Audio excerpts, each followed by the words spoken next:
Mini গার্ডেনে সবাইকে স্বাগত। তুলসী গাছ আমাদের বাঙালির ঘরে প্রত্যেকেরই এই তুলসী গাছ দেখতে পাওয়া যায়।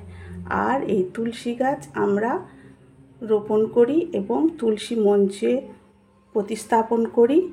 আর তুলসী গাছ আমাদের পূজার বিভিন্ন রকমভাবে কাজে লাগে, প্রত্যেকটা পূজায় কাজে লাগে। আর তুলসী ভেষজ গুণে সমৃদ্ধ। তুলসীর পাতার রস খুবই উপকারী একটা সেবন পদ্ধতিতে খাওয়া যায়। আর তুলসী গাছ সবাই কম বেশি রাখতে পারেন। যে কোনো বাড়িতে তুলসী গাছ রাখলে এর তো উপকারী যা রয়েছে তা বলে শেষ করা যায় না। তুলসী গাছ অনেক বেশি উপকারী হয়।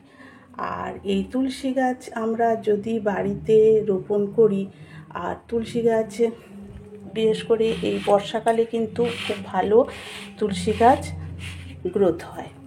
এই সময় গাছগুলোকে যদি আমরা রোপণ করে আর অনেক বেশি ব্রাঞ্চ পেতে চাই, তাহলে কিন্তু এই তুলসী গাছকে আমরা এই রকম এই যে ডগা এসেছে, এই যে ডগায় এখানে কিন্তু কুঁড়ি আসবে, কুঁড়ি এসে শীষ হবে এবং এতে দানা আসবে। দানায় প্রচুর দানা হয়ে গেলে তখন তুলসী গাছ কিন্তু একটু কমজোরি হয়ে যাবে এবং অনেক পুরনো বুড়ো হয়ে যাবে। সেই জন্য কিন্তু তখন আর ভালো পাতা দেবে না, ছোট পাতার পরিমাপটাও ছোট হয়ে যাবে।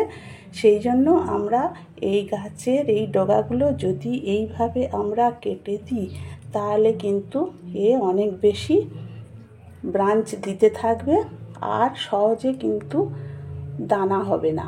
যখনই দানা হবে তখনই কিন্তু এইভাবে পিঞ্চিং করে দিতে হবে। আর যখন দানাটা নেবার প্রয়োজন মনে হবে তখন কিন্তু রেখে দিলেই এখান থেকে দানা পাওয়া যাবে। আবার দানা পেকে গেলে সেই দানা ছড়িয়ে দিলে গাছের গোড়ায় বা যে কোনো মাটিতে ছড়িয়ে দিলে অনেক বেশি গাছ পাওয়া যাবে। আর এই তুলসী গাছের পরিচর্যা বলতে, এই তুলসী গাছ তেমন কিছু পরিচর্যা করতে লাগে না, কিন্তু একটা মিলিবাগ আসে। সেই মিলিবাগের জন্যে আমরা যদি এই তুলসী গাছে যদি আমরা ওই গুঁড়ো হলুদ আর নিম তেল ব্যবহার করি তাহলে হবে, কিন্তু এগুলো কিছুই লাগে না। এমনি মিলিবাগ যদি হয় আস্তে করে হাত দিয়ে ধুয়ে দিলেই হবে, যেহেতু আমরা এটা সেবন করতে পারি। এই দু একটা পাতা যদি তুলে খাওয়া যায় অনেক উপকার, সর্দি কাশির থেকে অনেক উপকার পাওয়া যায়। সেই জন্য আমরা তেমন কিছু কীটনাশক দিই না। পরিষ্কার জল দিয়ে ভালো করে ধুয়ে দিলেই কিন্তু পরিষ্কার হয়ে যায়। আর সার বলতে, যদি মনে হয় যে অনেক বেশি ব্রাঞ্চের দরকার, ভালো সবুজ ঝলমলে পাতার দরকার, তাহলে কিন্তু এই গাছটাকে একমাত্র পাতলা করে খোল জল দিতে হবে। খোল ভিজানো যে জল, সেই জল দিতে হবে।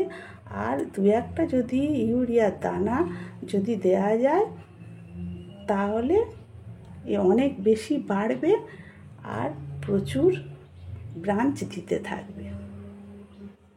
এই ছিল আমার আজকের ভিডিও। ধন্যবাদ।